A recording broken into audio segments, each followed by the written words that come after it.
Tänään mä annan muutaman vinkin siihen, miten sä pystyt pysyä oikeasti produktiivisena ja saat paljon aikaiseksi asioita viikon aikana.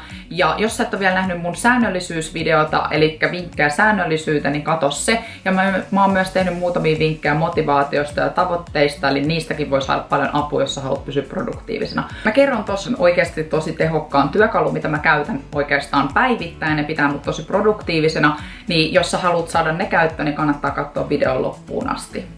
Eli ensimmäisenä kaikista tärkeintä on mun mielestä oikeasti suunnitella sun viikko jo sunnuntaina. Eli kirjaa sunnuntaina ylös kaikki semmoiset tärkeimmät asiat, mitä sun pitää hoitaa seuraavan viikon aikana. Mieti oikeasti etukäteen, että mitkä on sun tärkeimmät asiat, mitkä sun pitää saada tehtyä.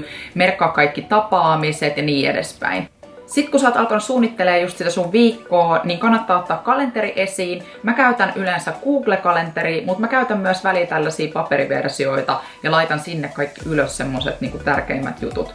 Mutta mun mielestä Google-kalenteri on tosi hyvä, koska se pysyy sulla mukana, se on sun kaikissa laitteissa ja sit sun ei tarvii muuta kuin päivittää sitä yhteen paikkaan, se päivittyy kaikkialle. Digitaalinen on myös siitä kiva justinsa, että se ei ole sotkunen, koska sä voit järjestää kaikki niin kuin sä haluut. Sä voit järjestää sun kalenterin erilaisiin osiin, eri väreihin. Esimerkiksi niin kuin mulla on tässä, niin mulla on koulu erikseen, mulla on työ erikseen ja sitten mulla on mun vapaa-aikajutut erikseen ja muut projektit. Ja näin sä pystyt niin kuin näkemään, hahmottaa paljon paremmin sun kalenterin, kun niissä on eri värit. Sä oot jakanut sun päivän erilaisiin blokkeihin ja tästä mä kerron vielä vähän enemmän tässä videossa. Eli mun mielestä tosi tehokas kalenterin suunnittelu on sitä, että sä jaat ajan blokkeihin. Eli jaat ne tommosiin erilaisiin ruutuihin. Esimerkiksi nyt te näette tossa, että mulla on töitä vaikka nyt 4 tuntia, mulla on opiskelua 4 tuntia ja niin edespäin. Ja silloin mä en ole määrittänyt itselleen mitään semmoista tarkkaa aikaa, että kello 2 mä teen tämän ja tämän tehtävän. Vaan nyt kun mä oon jakanut nämä esimerkiksi tällaisiin blokkeihin eri aihealueiden mukaan, niin seuraavaksi mä kerron teille, että miten tehdään sitten to-do-listat ja miten mä käytän tätä kalenteria hyötynä tässä mun to-do-listojen kanssa.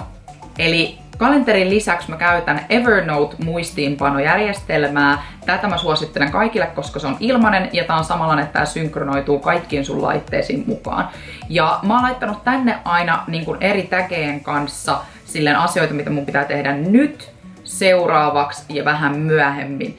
Ja sit mulla on myös tagit eri asioille taas, niin kuin mun työ, opiskelu, vapaa-aika ja mitä mun pitää esimerkiksi kotona hoitaa asioita. Ja nämä kaikki menee silleen, että merkkaa vaan tohon sen ajan tohon tehtävään, mitä mä haluan tehdä. Sen jälkeen mä merkkaan siihen, että mihin asiaan se liittyy, liittyykö se työhön tai opiskeluun. Ja silloin mä löydän sen aina täältä oikeasta paikasta. Ja mä käytän näitä sit hyväkseni silleen, että mä esimerkiksi nyt katson mun kalenterista, että mulla on aika tehdä kouluhommia 4 tuntia. Sitten mä menen Evernote-muistiinpanojärjestelmään, katon sieltä, että mitä mulla on sillä hetkellä tehtävänä mun koulujutuissa ja alan tekee siitä fiiliksen mukaan tai tärkeysjärjestyksen mukaan niitä asioita, mitkä mun pitää saada tehtyä.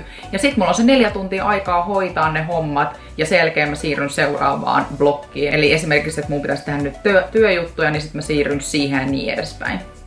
Tää on ainakin mulle henkilökohtaisesti toiminut todella hyvin, koska se, että mulla oli ennen aina kalenterissa niin kuin aika, niin se ei oikein toiminut siinä mielessä, että jos mä sanoin, että kello 2 mun pitää kirjoittaa joku tietty esse, niin välttämättä musta ei tuntunut just siltä, vaan mä halusin vähän niin kuin fiiliksen mukaan. Niin tää on toiminut tosi hyvin, koska mulla silti tulee tehty ne kaikista tärkeimmät ensin, koska ne on mulla tuolla muistiinpanoissa to-do-listalla, mutta mä saan kuitenkin vähän itse antaa itselleen joustovaraa siinä, että mistä tehtävästä mä aloitan tekee. Eli käytä kalenteri apuna, jaa sun kalenteri erilaisiin blokkeihin, siten miten sun päivä rakentuu tai miten sun elämässä rakentuu, onko se sitten työ, opiskelu ja vaikka kotiasiat.